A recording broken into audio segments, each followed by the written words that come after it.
రూబేను అనే మాటకు బిహోల్డ్ ఎ సన్, ఇదిగో కుమారుడు అని అర్థం. బిహోల్డ్ ఎ సన్. యాకోబు జీవిత ప్రస్థానాన్ని బైబిల్ గ్రంథంలో చాలా క్షుణ్ణంగా మనం చదవచ్చు.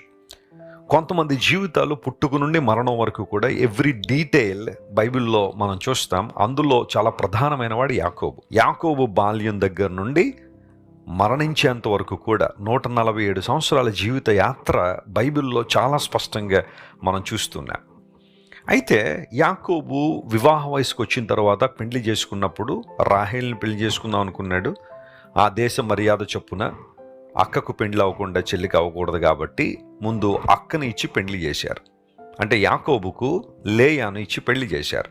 యాకోబు దృష్టి అంతానేమో రాహేల్ మీద ఉంది. కానీ లేయా యాకోబు భార్యగా ఇవ్వబడింది కాబట్టి యాకోబు లేయాలను దేవుడు ప్రేమించి వారికి కుమారుని ఇచ్చాడు.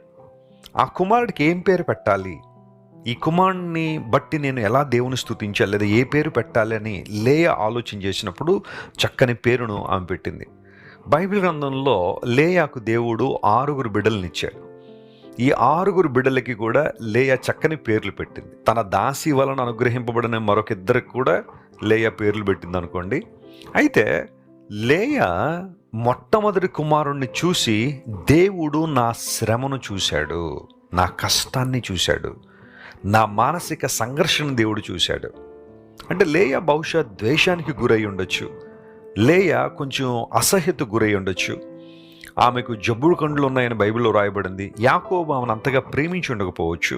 కానీ లేయా దేవుని దగ్గరికి వచ్చి అంటుంది, దేవుడు నా శ్రమను చూశాడు, నా పరిస్థితిని దేవుడు చూశాడని ఆ కుమారునికి రూబేను అనే పేరు పెట్టింది. దేవుని బిడ్డలారా, ఇక్కడ ఈరోజు దేవుడు మనతో మాట్లాడుతున్న ఒక మాట ఏంటంటే, దేవుడు నీ శ్రమను చూస్తున్న దేవుడు. ఆయన నీ శ్రమ, నీ బాధ, నీ కష్టం దేవుడు చూడకుండా కళ్ళు తిప్పేసుకోలేదు.